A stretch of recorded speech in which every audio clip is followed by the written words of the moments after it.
Blog Talk Radio.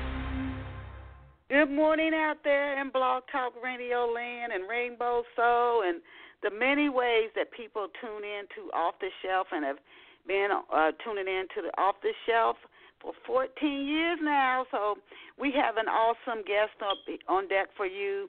Over the years, we have just been so blessed.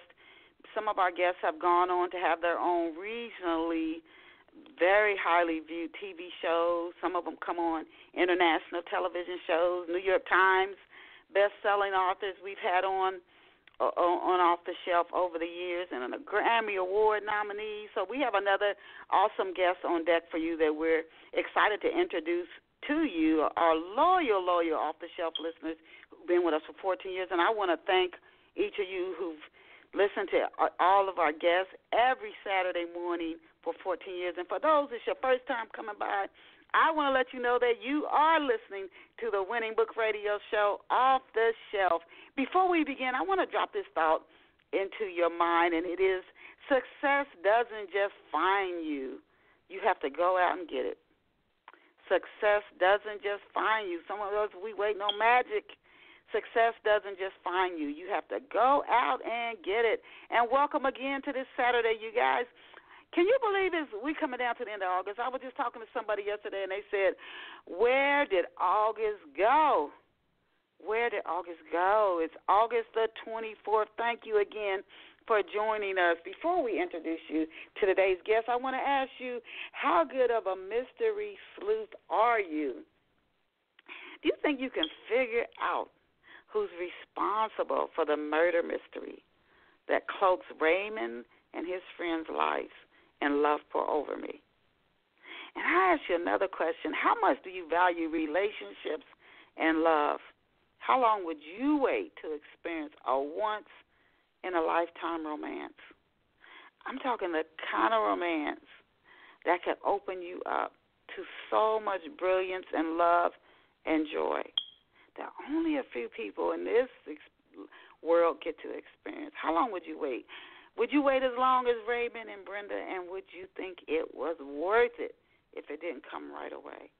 If you value family relationships, soulmate relationships, and there are 4 friendships, these 4 guys meet each other in college in Pennsylvania. This is a bond. I mean, they go through so much. And one of them, or is it 2 of them, involved or responsible for the murder. If you like romance, the intrigue of relationships, and to see how we each help each other to develop and change and awaken, and you also like a mystery, I encourage you to stop what you're doing and get a copy of Love Pour Over Me right now. You can get it in print or ebook format. Amazon, Walmart, Barnes & Noble, you name it. I encourage you again to get yourself a copy of Love Pour Over Me by Denise Turney right now. And please let me know how you enjoy the book. And now let us go and meet our very special off-the-shelf guest. And our guest this morning is Joyce Fields. Now, Joyce hails from Detroit, Michigan, and today she makes her home in Arcadia, California. She is the author of 8 books. In addition, she has written for the Detroit Free Press. And Joyce aims to write books that inspire people to take action to make the world a better place. Don't we need that? And she has worked as an executive assistant for a nonprofit health maintenance organization, or which we know as a HMO. And books that Joyce has written include Line of Serenity, The Vision, A Breast Cancer Journey to Greater Joy, The Limitless Golden Rule, Jet Black and Her 7 Friends, My Simple Quotes to Live By, and The Best Way to Keep a Man is to Let Him Go. We got to look into that one, because that sounds like the oxymoron. The best way to keep a man is to let him go. Joyce is also a wife, grandmother, and great-grandmother. Please visit Joyce Fields online at goodshortbooks.com, and it's spelled exactly the way it sounds, GOODSHORTBOOKS.com, goodshortbooks.com. We're delighted to have Joyce here with us on Off the Shelf this morning. Welcome to Off the Shelf, Joyce. Good morning, Denise, and I am so happy to be with you. Thank you for the opportunity. Thank you, and your books. We want to get into several of your books and explore, the different stories. And for people, when it comes to relationships, when I watch television, I see the shows on relationships on almost every channel. The life is about communication, the whole thing. But your one book, to keep a man, you gotta let him go. Some people might be thinking, nah, that don't sound right. So we want to look into just what you mean by that. Okay, so what that means is it does not mean. We're gonna tap into a few other things before we get to that. Our listeners are ready, and chomping at the bit to hear a little more about that. But the first two questions I'm gonna ask you, I ask every guest on the show. I used to launch right into the questions when I started out. Excuse me. Got something in my throat.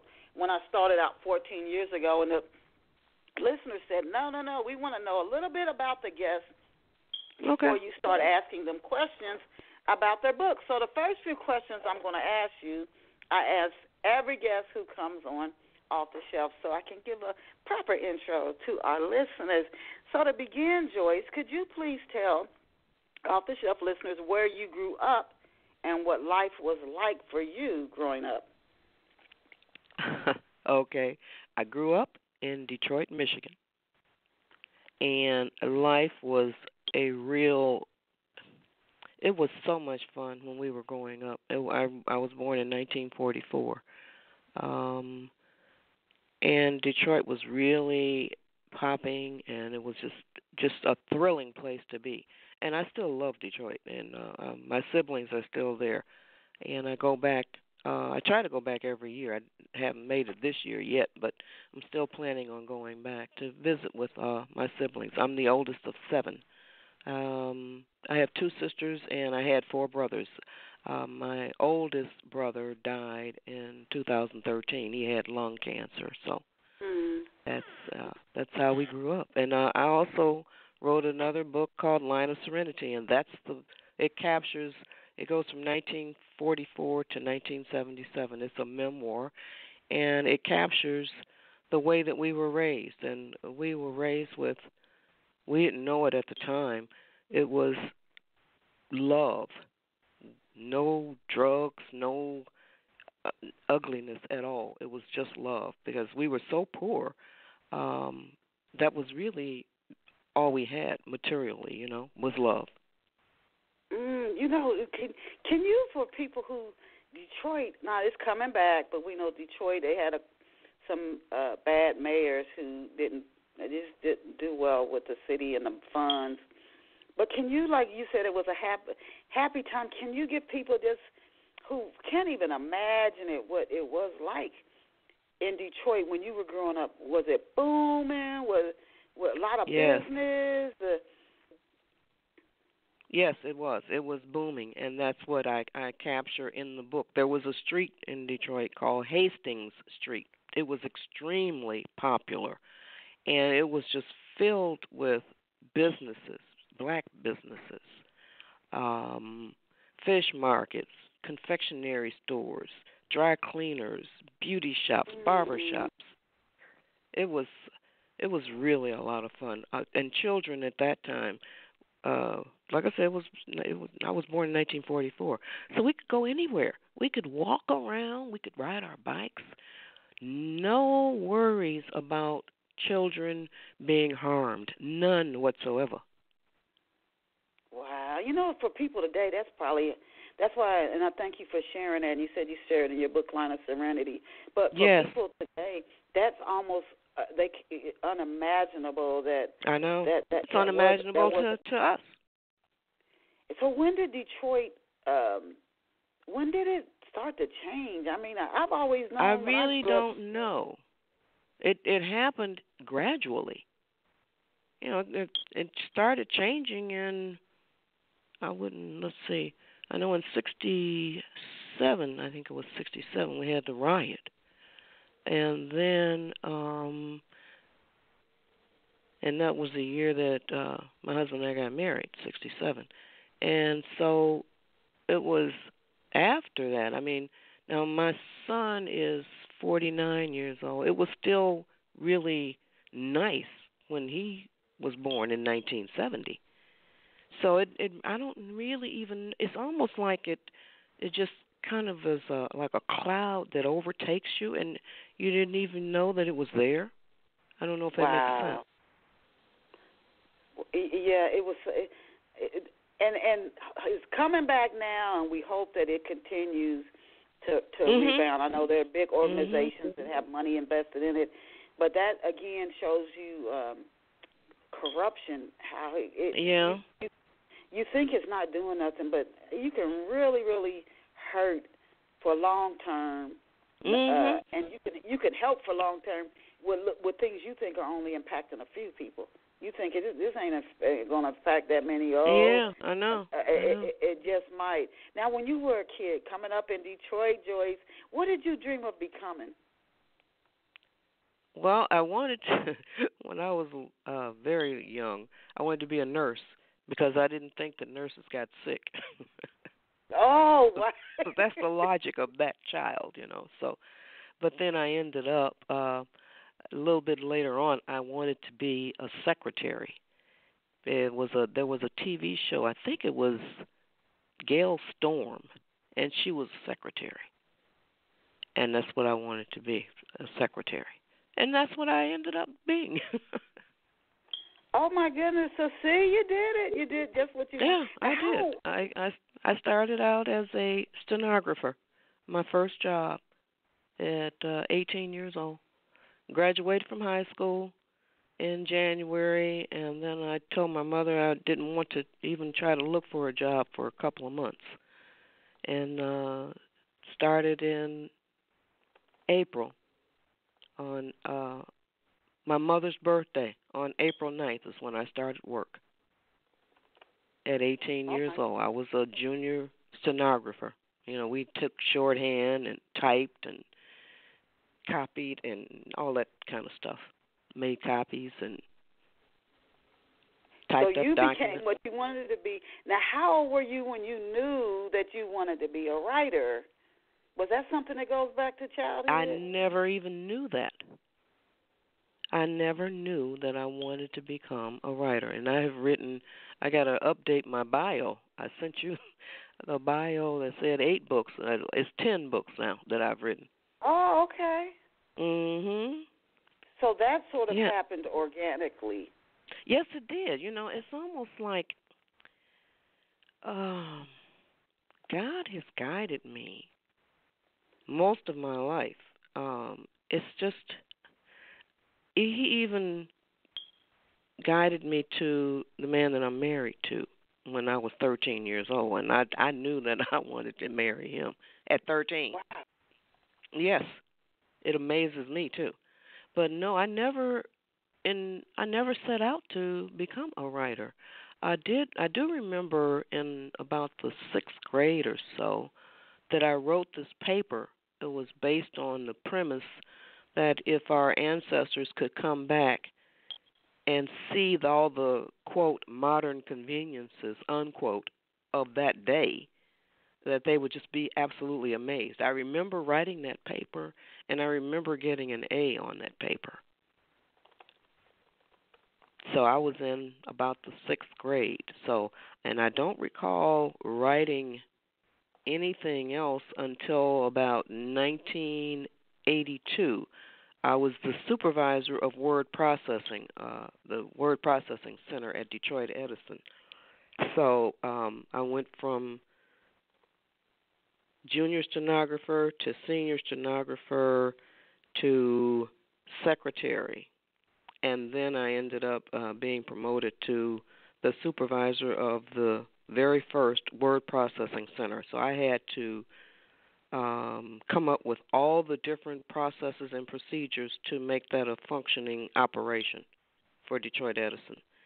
And so in 1982, because I was supervisor of word processing, and young ladies at that time, it was mostly girls, were graduating from high school and coming into the word processing center where I had to interview them and so forth.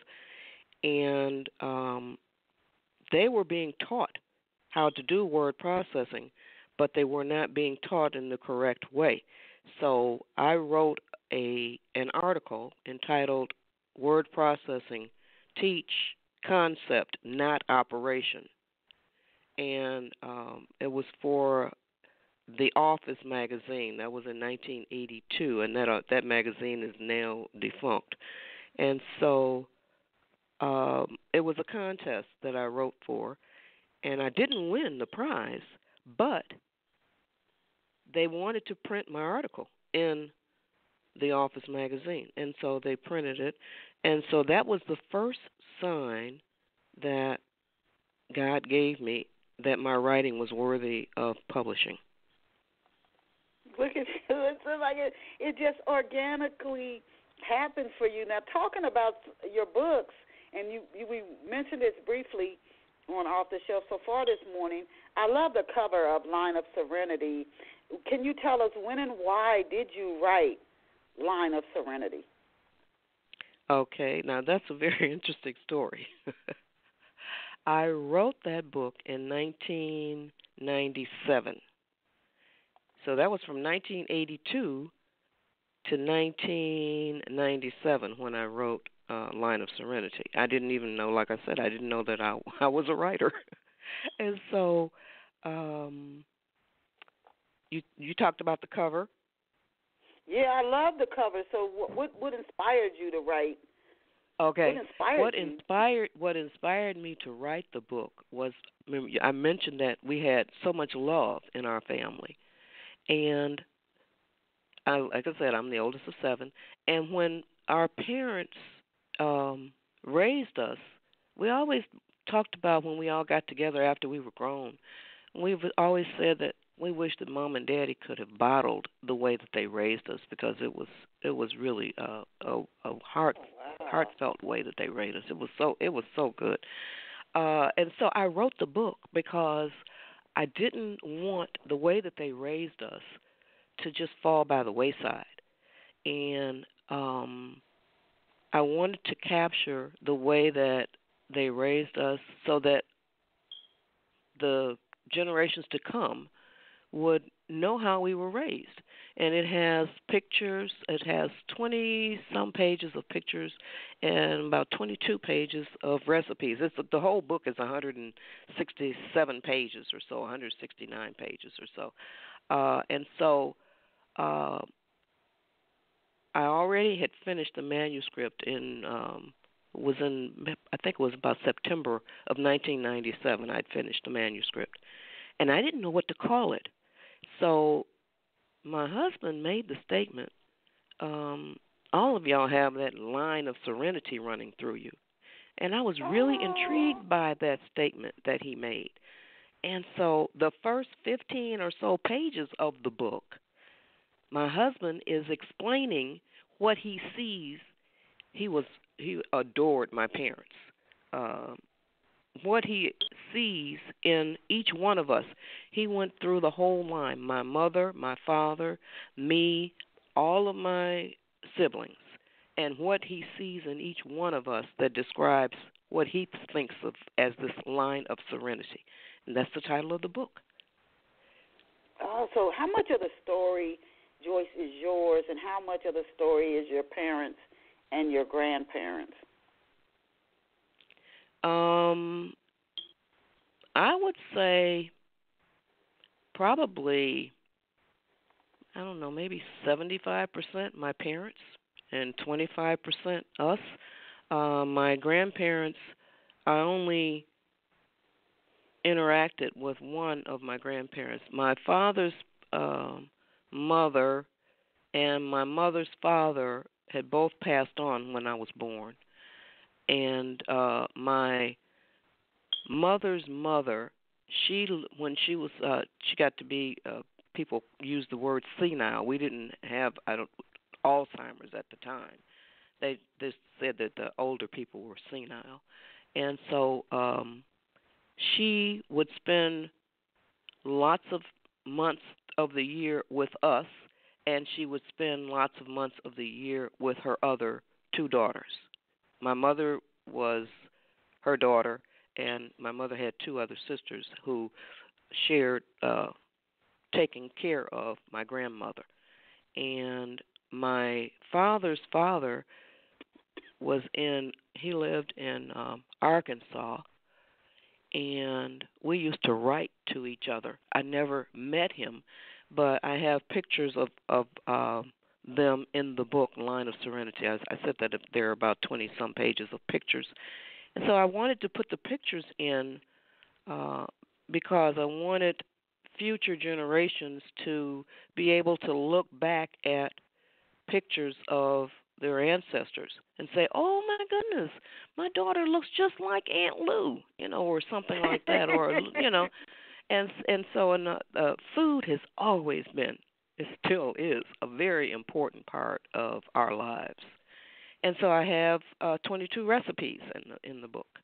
So it's recipes and photographs as well as the story. Oh wow! So readers will get a lot, and I think that is something. There's another author I met years ago, and I think I interviewed her maybe in my newsletter, The Book Lovers Haven, but she wrote a book about her father. Her father passed, and she said, "I cannot let his life go, so that in the generations when we're gone, nobody even knows he was here." Exactly. So that's why I wrote Line of Serenity. And so she wrote a book about her father, but that's good to capture. You got the 23andMe now. You can do your DNA and be shocked that, oh my God, I got this percentage or whatever in me. But to somebody keeping a record of the family, because when those people pass away, there's just nobody else to keep it going down through the family. Right. So I think that is just brilliant. Now, what did you learn about yourself and your family while you were researching and writing the book that you didn't know before you started to write Line of Serenity? Well, basically, I really didn't learn anything about myself because it was all captured in the book itself. What I had learned about myself. I learned about I already knew that I was a good sister, so. Because I was the oldest, so, and that's the way that our parents raised us. There's a chapter in there called The Calm. So that's all I remember about our house, is that it was so calm. My mother and father, we didn't hear them arguing. They kept that from us, but we knew how to handle disagreements and so forth. They taught us how to do that. And then the way that they raised us, like I was the oldest. Then when my brother was born, my mother told me that when she brought him home from the hospital, I unwrapped his blanket and took off his sweater. Now, I'm only like 2 years older than he was. And so I unwrapped it. I took him out of his blanket and not took him out, but unwrapped it and took off his sweater. And then my mother used to tell me that when we went outside to play, we went out holding hands. And so all of us would teach the new child. So I taught my brother. My brother and I taught my other brother that came along. That's Cordell, and my brother's name was George. Then Joyce, George, and Cordell, when Nita came along, they all trained Nita on how to live in our household. And then, Nita, Joyce's brother Cordell, and Nita trained Kenny. Joyce's brother Cordell, Nita, Kenny trained Reggie. Joyce's brother Cordell, Nita, Kenny, Reggie trained Ava. See? So that's the way it went. Okay. We were trained how to live with each other, and we didn't know that we were being trained. Yeah. It's organically too. And that's good parenting. And just like any if you work for an organization, good leadership, you're being led, but you think you're making the decisions. That's what a good leader does. Now, what do you mean by the best way to keep a man is to let him go? What do you mean by that, Joyce? That means do not put him out, quit him, or leave him. It means be secure enough within yourself that you don't worry about where he is when he's not with you. So now, these young girls nowadays are texting the guys, they're calling the guys, they're, what do they call it? Stalking the guys. I didn't even know what the word was. I had to think about that, the terminology nowadays. And so that means just be secure enough in yourself that you don't have to worry about where he is when he's not with you. Interesting. Yeah. So my husband means and I have. Go ahead. Isn't it? And I'm thinking now. I agree with that completely, but isn't it a risk? I'm asking questions as if the listeners are asking. Isn't it a risk to put a lot into a relationship and let a man go only to see him leave and all your work go down the drain? So you shouldn't look at it as all your work going down the drain. You should look at it as a better future coming for you. Yeah. Okay. You can make a wrong choice, a wrong decision. Okay. That doesn't mean it's the end of your life. Yes. So should my women just... Oh, go ahead. My husband and I have been together since we were 13 years old. He'll be 76 next month. I'm 75. We just... It takes a lot of time. I just saw something on Facebook. Now, I promote my books on social media. I'm on Facebook, Twitter, and Instagram, and Pinterest. And so it takes a long time for men to mature. They don't... We always knew that. And so these young girls nowadays don't seem to understand it. Men do not mature as quickly as women do, or males do not mature as quickly as females do. You have to give them time, and we're born, females are born practically domesticated. We play house. We serve tea, imaginary stuff, Nowadays they have tea parties where they have real food. We didn't have real food or real tea. But I saw on Facebook, getting back to the point that I was going to make, this one girl said something about she had read or heard or learned that men don't mature until they're past 40. And I responded, this was my granddaughter's friend, and she's also my friend on Facebook. And I responded, very, very true, in all caps, double exclamation points. Wow. Yeah. And girls nowadays do not understand how they're not going to get a full-grown man. Ooh, that's a long time to wait. I think a lot of that comes from the way maybe men are raised. I don't think that's they natural. are. The way they're raised. I got that in the book too. Because men socialize other men. And then the way people just keep saying boys will be boys, so girls' behavior is not excused if they do something wrong. That's boys right. My mother used to tell me, she told me and my two sisters, she said, a man can take off all his clothes and run around the block and come back to the place where he started running naked, and everybody will be saying, hey, how you doing, and all, and no problem. Let a woman do it. That's what my mother told us when we were little. She said a woman does the same thing, she will be treated like she's a dog. Yeah, I think you have, and so as a woman, you have to decide what do you want. So two questions I definitely want to ask you, the things I see some women dealing with.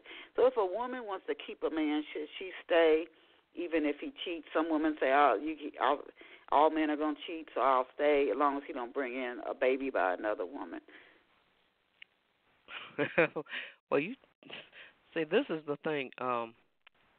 You have to make those decisions for yourself. One of the chapters in The Best Way to Keep a Man is to Let Him Go, and there's another thing, 3 more words to it, among other things. Let him go, among other things. Now, when I was about 15 years old, my late mother-in-law told me that the best way to keep a man is to let him go. That's what she said. Now, my mother lived it for me because she didn't worry about where my daddy was when he wasn't at home. So she lived it. She modeled it for me. I learned that. But my mother-in-law told me those words at 15 years old. Now, I didn't write the book till I was in my 60s. So that's how long what she said had stayed with me. So that's organic as far as the title goes. She told me that at 15. I didn't write the book till I was in my 60s. Yeah, you have to decide for yourself. Yeah, you do. You have to. When we were coming up, Denise, I'm telling you right now, men cheated like it was going out of style. So, and my husband, when we were 18 years old, he had several other girlfriends. So my whole thing was this. I knew that in my heart of hearts, I knew that I was going to get him. So he had other girlfriends. I didn't care about that. I'm the one that got him. Yeah, you have to decide what kind of lifestyle do you want. And then this is the next question I wanted to ask you, because I see a lot of women are attracted to men who either cheat a lot or he's doing a life of crime, and they want to change him and make him a good guy, make him different. Oh boy, that's a real mistake. Yeah, I was going to ask you, because there are still to this day many women, and they'll tell you, I want to I'm attracted to bad guys, and I'm gonna turn him good. Can a woman, if she's patient enough and she keeps working at it, can she change a man? No, you can't. You can't change anybody. You can only change yourself. You cannot change another person. You can make them want to change for you. You can make them want to, but you can't make them do it. I hope somebody listening to this show really hears that today. I see mothers weeping as they look at their daughters making relationship decisions, and the mother is crying like, don't do it. And the woman thinks he's got good points. Everybody has good points, and I can change him. And I think that's a lesson many have to learn the hard way, which is unfortunate. But hopefully somebody listening to this show will hear what you said, Joyce, and that will be enough, and it can have saved them years of heartache. Now, are there signs that a man truly loves a woman? Are there any signs for women out there that he truly loves them? Let me say a couple of things. I heard the saying once where, I don't know how long ago it was, but it was a long time. The saying is, women wear makeup. I'm thinking. Okay, men. Here it is. Okay, erase all of that. I'm ready. Okay, now. Well, I'm trying to put it back together now. Women wear. Okay, men like what they see, and women like what they hear. Now you got to get ready for this. Men like what they see, and women like what they hear. That's why women wear makeup and men lie. Whoa! I know. Isn't that deep? Yeah, that is. I know. I never heard that one before. I hadn't either. Yeah, that's something where. Yeah. Uh-huh. Wow. That's why women wear makeup, because men like what they see. And men lie because women like what they hear. Mhm. One to think about. One to Yes, think it about. is. Yeah. Yes. Now you've been married for 51 years plus. It's How 52 years. how do you keep? I know my grandparents were 60, and before they both passed, but they were very conscientious about, and they went through a lot. How to keep it going and keep it Yeah. good. Yeah, we go through a lot too. How do you keep the communication lines open, even if it's good? There's no abuse, no cheating, no nothing. But you're with the same person for 50 plus years. How do you keep the communication lines open? Well, one or the other of you has to be an effective communicator. One or the other, and then you can help bring the other one along and trying to get them to start listening to what you're saying as opposed to what they think you're saying. So you have to have at least one of the people has to be. It's almost like my husband says, it takes two hands to clap. Mhm. Yeah, so And somebody's got to lead the way. Somebody got to have that strength. And if you both don't, whoa, you might be in for some trouble. Yeah, you are in trouble. You are in trouble if neither one of you is an effective communicator. But one of you has to be an effective communicator, because if neither one of you is, then it's not going to work. Period. Yeah, interesting. This was somebody who's walked it and knows what she's talking about. You can't change anybody. Men like what they see. That's why women wear makeup. Women like what they hear. That's why men lie. And then one of you has to be a good communicator, and you have to decide what it is you want in a relationship, and don't compromise it, because at the end, if you do, you probably won't be happy. Thank you for what you shared. Within that book. Yes, you know, and I love that when men like what they see, women like what they hear. That's really food for thought. Yes, there. it is, and it took me aback, So, but now within the book, there is a chapter. Don't use sex as a weapon. That's what women do. They'll use it as a weapon. It should never be used as a weapon. And also, do not take man advice from a woman who has no man. That is about the dumbest thing females do. They will listen to a woman or a female who has no man. Or if she does have one, she's in a horrible relationship, and they'll listen to her. You better seek out somebody who has a good relationship, and that book tells you a whole lot. It's only 64 pages, and it includes the same recipes that are in Line of Serenity, 22 recipes. So it's only 64 pages, including 22 pages of recipes. God blessed me with the talent for being succinct. I can say a whole lot in few words. So it's 64 pages, 22 pages are recipes. So there's only 40-some pages of text. Mhm. But good advice from you sharing your lessons learned with book readers and future generations.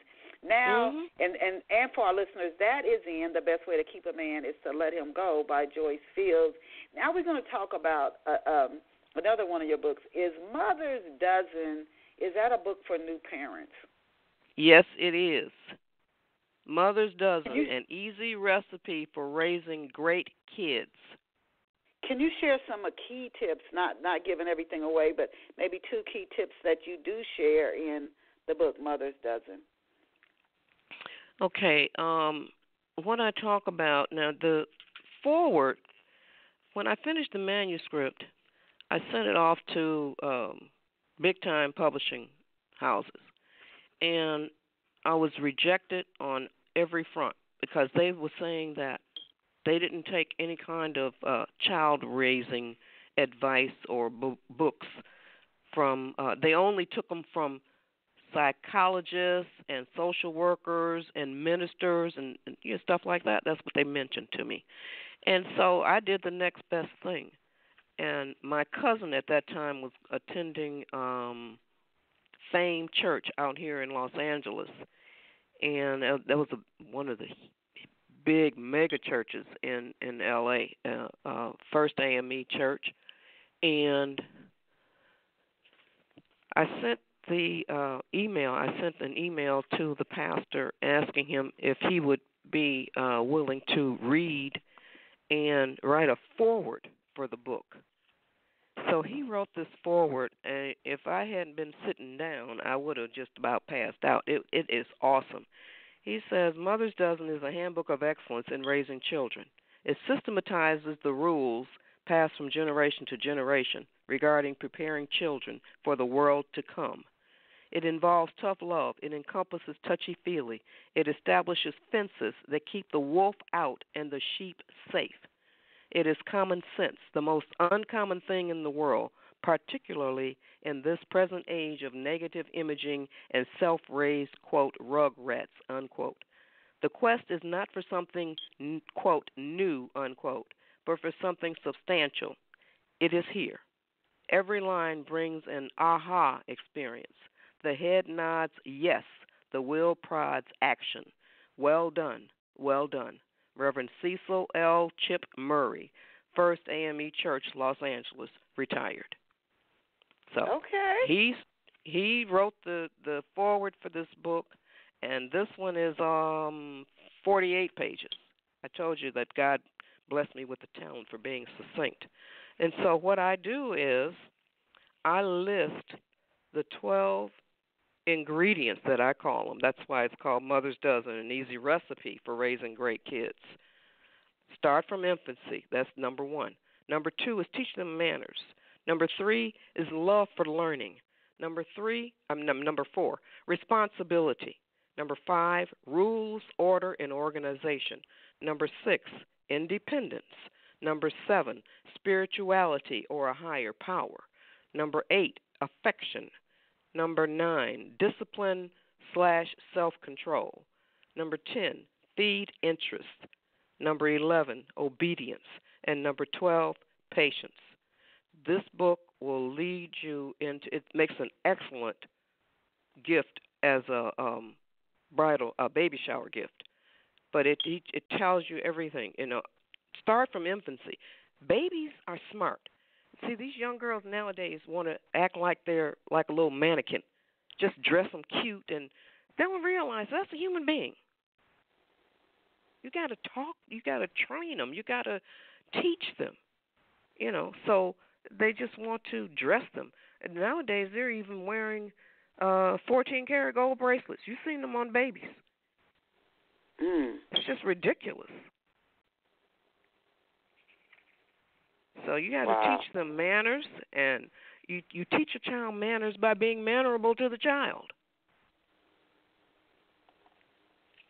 Mhm. Love for learning. Oh my goodness! And it's an easy read, and the tips that you share could help a child in future generations. And just like with a marriage, raising kids, it takes consistency. Because I think sometimes that's like the magic word. My husband just said that word yesterday. We'll do it well for a while, and then we're like, oh, I'm tired. Because it takes energy. It takes energy. It most and focus, certainly does. Commitment, consistency. You have to be consistent to raise a child, and to raise a child with love and patience. It does. It takes all of that, and those tips that they say, well, this works. Yes, good, but it does work. Yes, my son is 49 years old, and I admire him. I admire my own child because he has shown that he was raised. What makes my son so great? That's in the last page of the book, the last page of text. He is always mannerable. He is very polite and respectful, especially with his elders.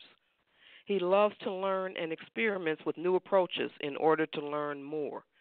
He is a responsible person and does not expect others to pay for his mistakes or wrong choices. He suffers negative consequences with dignity. He consciously lives his life with rules, order, and organization, thereby minimizing tension, stress, anger, conflict, and confusion. He is independent and seldom borrows or asks for assistance. He is exceedingly spiritual with a powerful belief in God. He regularly focalizes his awareness of and thankfulness for his many blessings. He enjoys giving and receiving hugs and kisses. He usually takes care of musts before shoulds, needs before wants, and business before pleasure. He demonstrates that he can effectively follow rules, instructions when appropriate. He is patient, seldom loses his temper, and uses time wisely. And the last point, he has a truckload of family members and friends who love, admire, and respect him and often seek his opinion or point of view. Okay. Those are the characteristics that and I result. can tell you're proud. I can hear you're a proud mama, Joyce. As we come down to a little less than 15 minutes in today's show, I wanted to ask you, in what ways is raising children today more challenging than raising children 2 or more generations ago? It's more challenging nowadays because of technology, for one thing. We didn't have technology back then. These kids nowadays, you hardly ever see lots of children playing. You know, they're on their phones and on their devices, and so there's a real challenge, you know. But it's still, my husband had a saying that the picture is different, but the picture is the same, but the frame is different. You see, that's the way it is nowadays. So the picture hasn't changed. Human behavior has not changed, but the things around it has. For instance, all the technology, and people are so into materialism nowadays that they've lost sight of what is really valuable. Now, how does Mother's Dozen work with your book, The Vision? They both aim to prepare youth for, like, a rewarding adult lives. How do those two work together or complement each other? They complement each other because with The Vision, Mother's Dozen is a parenting tool. The Vision really seeks to get into the heads of children. Because now I wrote The Vision, it started out as a play, and my cousin who lives in L.A., he was into entertainment, but he was introducing me to a lot of other people who we thought that they could get it off the ground, but then it didn't work out. But so then I turned it into a book. I just put information in front of the play, and at the end of the play I put pages in there.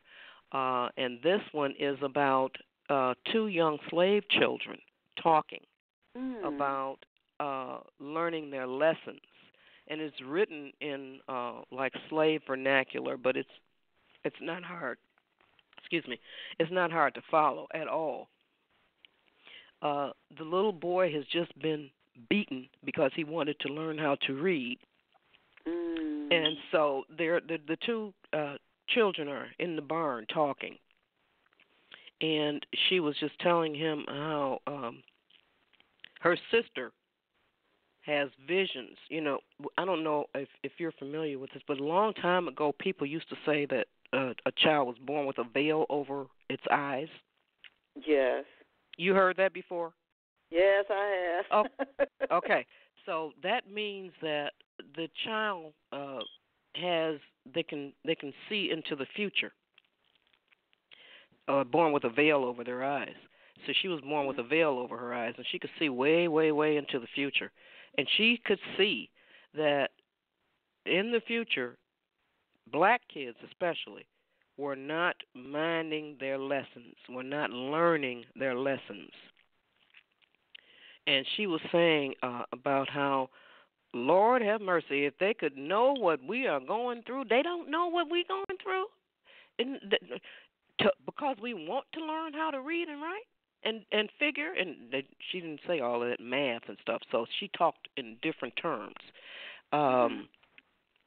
But she saw into the future how the children were going to take over, pretty much like Parkland, that shooting that happened. The students are taking over now, getting action on all of this stuff. So she could see into the future where the students were going to take over their own education, be involved in their own education. And in the book there is a contract, and this one is written for children that are like 9 to 12 years. Oh, no, I'm 16 because the vision goes up to 16 because of seniors in high school. They have an opportunity to turn it around. So there's 2 contracts in this book. The vision, telling kids that they can make the world a better place. And they have to sign, one is for school and one is for home. So then they have to check off what they're going to improve in. There's even a category for everything. They want to improve in everything. And so they have to sign it, and they get their parents to sign it and fellow students to sign it, the one for school. And so I'm trying to, okay, here it is right here, the contract. This is the personal home contract. And you put your name in the book, do promise that starting on whatever date, you pick the date, I will improve in the following areas: all chores, bath and shower, bed on time, up on time, ready on time, cooperation, other, and everything. If I start to mess up, I give my parent or guardian and other kids in the house permission to remind me about this contract. I will not get angry. I will thank them for helping me. I know that a good home life is important, and with my help, my home can be better. Signed, witness. Yes. And you know what? There are parents who actually use that. I heard years ago that you made a contract, a parent and the child, that this is what we're going to agree to. Remember your agreement? Remember what you said? You were going to do the same. I guess we have our work contracts. These are the rules. You said you were going to abide by them. So, of course, in work you can tell a person to leave, but with a child you just keep working and working and working with your child. Speaking of children, as we come down to the last few minutes in today's show, what's the inspiration? And this is a very on-time book right now, because I was talking with somebody a couple of years ago about this topic, and they were like telling me, Denise, you don't get it. It's very different now. It's 24/7 because of the internet, and people can post stuff on the internet, and some kids' lives are so horrific because of this. It's not like you just go to school and somebody threatens you. It's nonstop.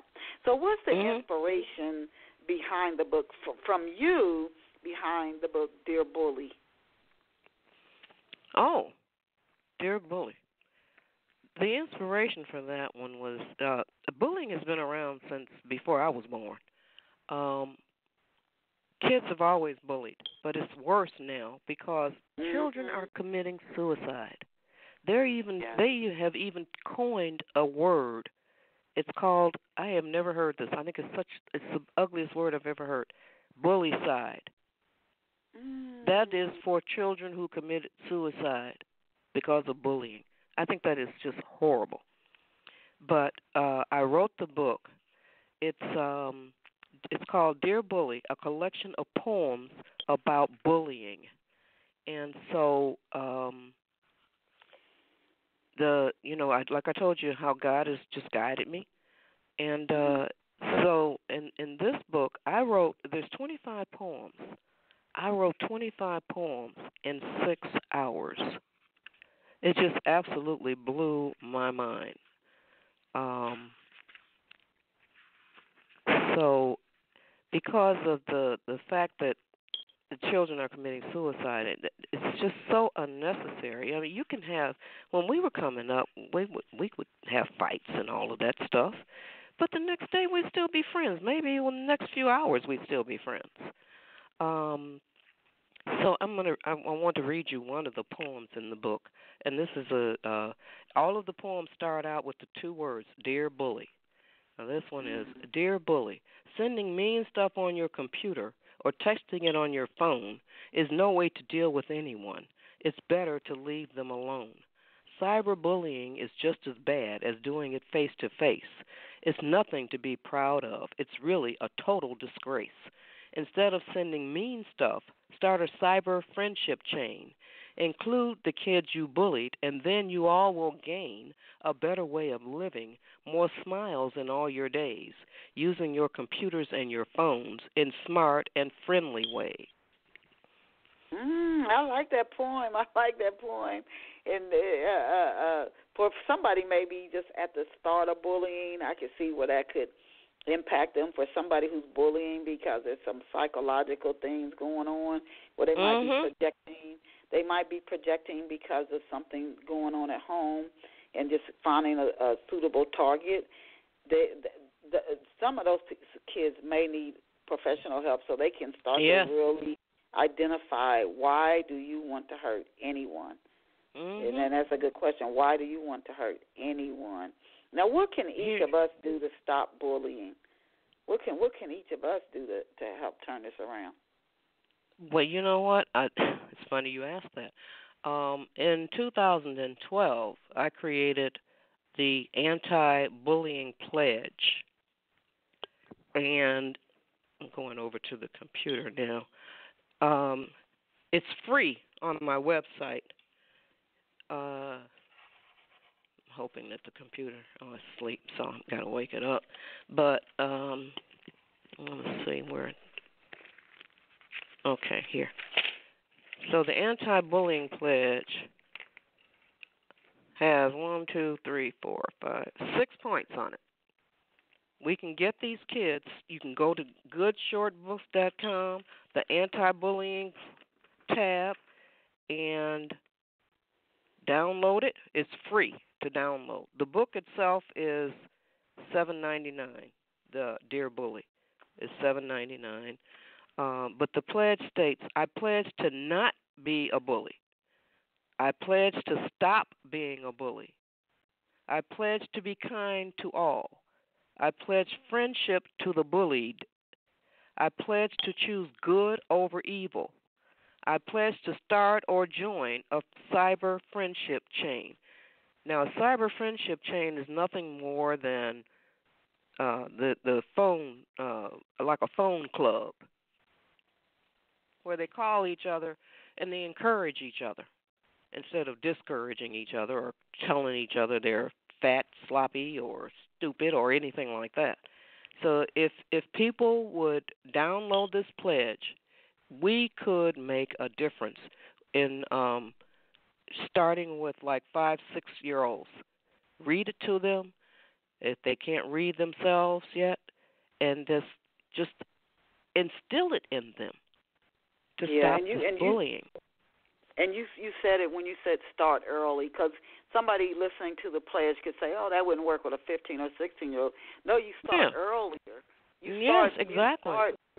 You start at maybe even 3, 4 years old, and you just keep taking them down that path and not having bullying in your own home. But we didn't have bullying. For a young kid, that's a good start. You don't for a 15-year-old, no, but for a 3 or 5-year-old, 3, 4 or 5-year-old, that's a good beginning. Can you believe we are through with today's show? I had other questions I wanted to ask you, but as always, I run out of time before I run out of questions, which is a good thing. But where can off-the-shelf listeners get copies of your books, Joyce? Go to goodshortbooks.com. Okay. All of them. There are 11 books there. My sister wrote one, and I wrote 10. Oh, she got her sister's book. That's family looking out for sister as well. Mm-hmm. We want to. And she ended up being a stenographer just like I was. She retired as an executive assistant. I retired as an executive assistant. So I guess that I role modeled for her. Well, we want to thank you, Joyce, for being with us here on Off the Shelf. And Joyce Fields is the author. Some of her books, you guys, Line of Serenity, The Vision, A Breast Cancer Journey to Greater Joy. We didn't even get into that one. The Limitless Golden Book, Jetta Black and her 7 friends, My Simple Quotes to Live By. The best way to keep a man is to let him go, etc. You can visit her online. I encourage you to do so at goodshortbooks.com. It's spelled exactly the way it sounds, goodshortbooks.com. We want to thank Joyce Fields. Remember her, goodshortbooks.com. Please go out and support her, Joyce Fields, and her books. We want to thank her for being here with us today, and thank each of you off-the-shelf listeners. I especially thank our loyal listeners who've been with us for 14 years. And if this is your first time tuning in Off the Shelf, please come back next Saturday. Remember, mark it on your calendars. Saturday mornings, 11 a.m. Eastern Standard Time or New York City time, you're going to catch Off the Shelf Books Talk Radio. And remember, you are awesome. You are amazing. You're incredible. Go out and create a fabulous day for yourself. See you back here next Saturday at 11 o'clock. Joyce, I'll shoot you an email. Bye for now. Bye.